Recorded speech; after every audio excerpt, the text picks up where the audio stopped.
Hi. In this session, I'd like to talk about a second way you can play the growth investing game, which is to invest in companies on what I call the ground floor at the time that they go public. Essentially, it's a strategy of investing in initial public offerings or new issues, hoping to take advantage of the mispricing that you think happens at that point in the game. So, to get the process rolling, let's think about the process by which a company goes public because it is difficult to invest in IPOs without understanding the institutional setting. So here's how the process works. You have a very interesting private business, a business that's doing reasonably well but has run into a capital constraint or for whatever reason has decided to go public. The process usually starts with a private firm approaching an investment banker. Does the firm need an investment banker? Most of the time, yes, though there are rare exceptions. If you remember, Google, for instance, bypassed this process and decided to use an auction to do its initial public offering. But most private businesses are not like Google. They don't have the name recognition to bypass the process. So usually it starts with approaching an investment bank. That investment bank puts together a syndicate of other banks.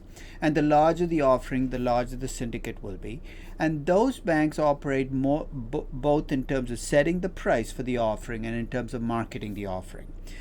Usually IPOs are backed by what's called an underwriting guarantee, where the investment banker guarantees a price. Sounds good, right? Here's the problem. The price is not specified at the time of the guarantee. The price is usually set just before the offering. So the amount of risk the investment banker faces is much smaller than it looks from the outside. It's not like I guarantee you a price 6 months ahead of the offering. And to make an IPO in the US, you have to go through the SEC. You have to file a prospect, which is then available to all potential investors to read. And in that prospectus, you have to give investors not just your financials, but also your plans for what you plan to do with the money from the offering. So if you think about the offering process, there's a whole sequence of steps that happens before the actual offering date, the date on which you can actually buy the stock.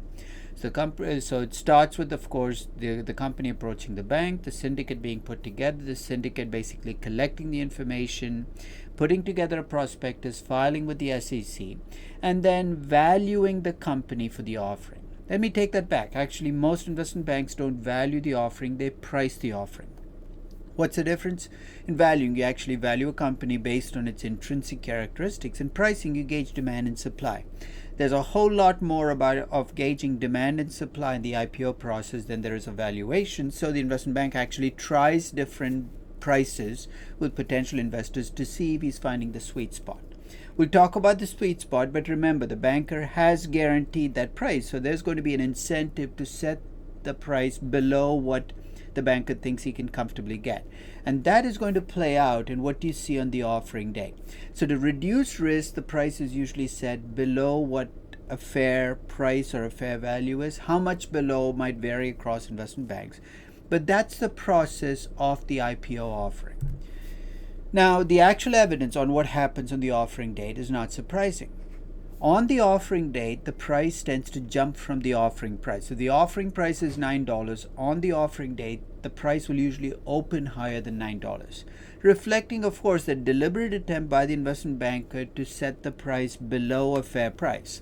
So that's what you see on the offering date. And the smaller the offering, the bigger the underpricing tends to be as a percentage of the price. So if you look at offerings between 1 to 10 million, for instance, and these are the proceeds from the IPO, not the size of the company. Remember, at the time of the offering, it's not all shares in the company that are offered to the market. It's only a subset of shares, maybe 5, 10, 15% of the shares. So if the IPO proceeds are 1 to 10 million, the underpricing is about 16%, which means the stock jumps about 16% from the offering price. And even for larger offerings, it's a fairly substantial underpricing, 6, 7, 8%. So the stock is priced at $9, it opens at $9.50 or $9.60 or $9.80. Now that sounds interesting, right? But here are a few more facts about the IPO pricing that need to be kept in mind. The average underpricing is about 16%, 15.8%. This is from a study that looked across 13,300 offerings. But about 15%, about 1 in 6, maybe 1 in 7 offerings is overpriced, which means that the price is set above the actual opening price. That's, of course, the risk that you have to take into account if you're an investor in an IPO. And if you look at which offerings are most underpriced, those offerings where, because what often happens in an IPO is the offering price gets set and then gets reset and reset as you get closer to the offering date. If the offering price has been revised upwards in the days before the IPO, you generally find a much bigger underpricing. In other words, a much bigger jump on the offering date than in offerings where the offering price is revised downwards because the demand didn't look as good as it should. And that again should not be surprising. Now, if you think about why there's an IPO underpricing, the answer is actually not mysterious. The nature of the process, where the investment bankers offer an underwriting guarantee, basically means that you're far more likely to see underpricing than overpricing, because why would an investment banker expose themselves to risk by setting the price too high? So that's not surprising. The question is whether we as investors can take advantage of this underpricing. So to answer that question, let's look at what this underpricing has looked like over time. So this is a graph that actually looks at underpricing going back a very long time period. And basically the way to read this is, this shows you the percentage of the underpricing percentage by year. So that's the IPOs during the course of the year, how much they were underpriced. So the bigger the spike, the more they were underpriced. So you can see they were towards the later parts that there were years in which on the typical offering day the price doubled. Notice also that there were years where the average IPO was overpriced. That's unusual, but it does happen. So the IPO, so if you ask me to summarize the evidence in IPO pricing, the average IPO is underpriced. That you cannot contest that basic fact. That underpricing varies across times. I know, so you go through periods where IPOs are more underpriced than other periods. And that, I think, is a factor to keep in mind as you start putting together a strategy of investing in IPOs. Incidentally, this IPO underpricing, while it's been most heavily studied in the US, now we're starting to see studies look at IPOs in Europe, in Asia, and Latin America. And around the globe, you see the same type of underpricing, because around the globe, you see a kind of replication of what you see in the US in terms of process, an underwriting pricing guarantee and the underpricing that goes with that guarantee. So across the globe, clearly there seems to be evidence that IPOs get underpriced. The offering price is set below the price at which these stocks open. That seems like an opening for the rest of us, right? As investors, why not just go buy stocks? Why not try to invest in every IPO that comes along? Start a mutual fund. You're going to bid for 1,000 shares in every IPO that's lined up this year. It should work, right?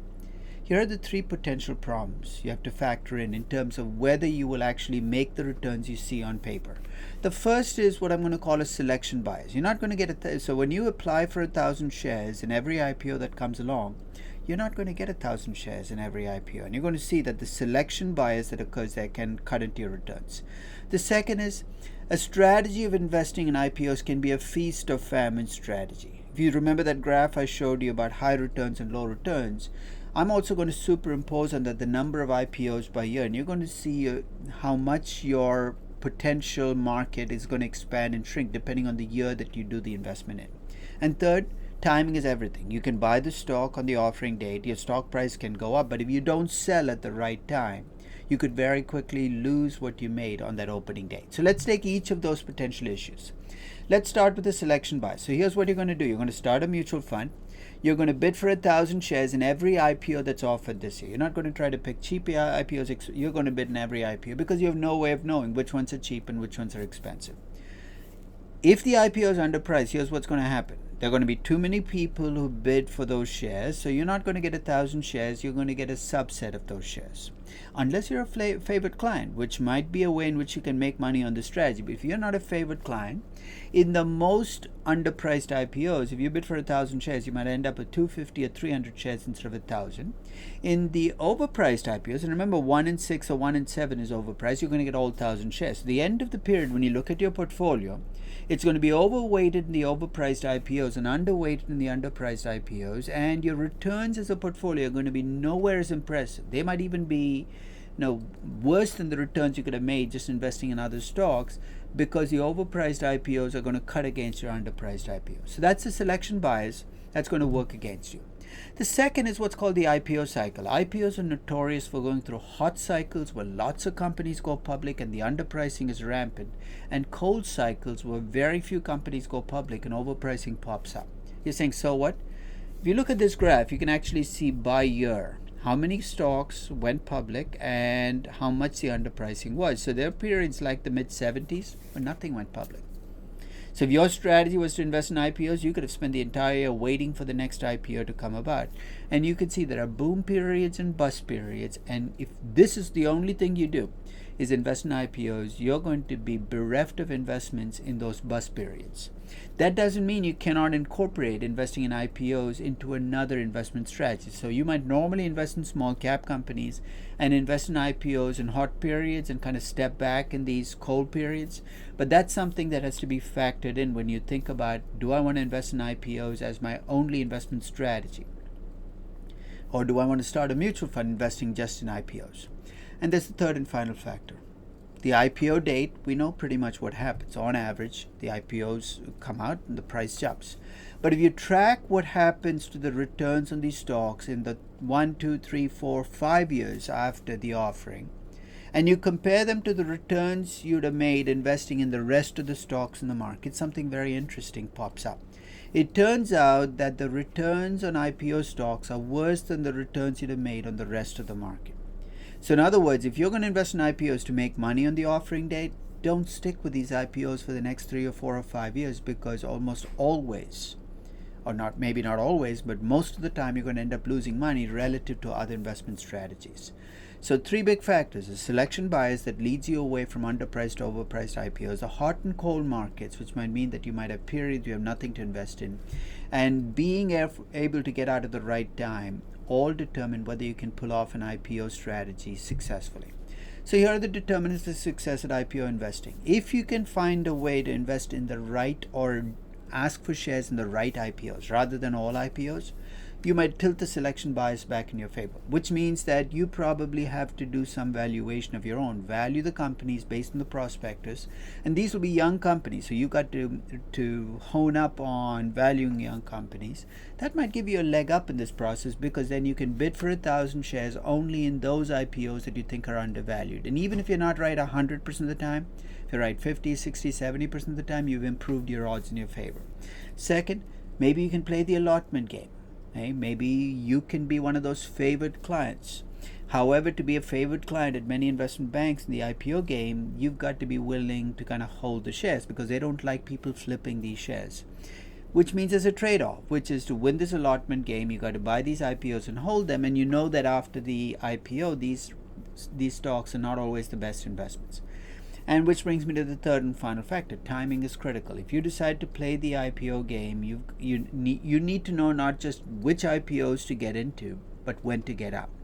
And it's not going to be 3, 4, 5 years. It might be 2 weeks, 4 weeks, 6 weeks into the offering. It's partly a momentum game, and you got to get really good at it.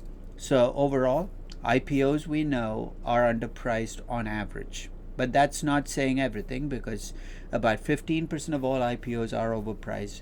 Trying to win at this game is difficult because of the selection bias, where you tend to overinvest in overpriced IPOs because of hot and cold markets and because of the timing game. But if you can pull it off, no reason why you cannot use this, at least as a supplementary strategy, to make money. Thank you very much for listening.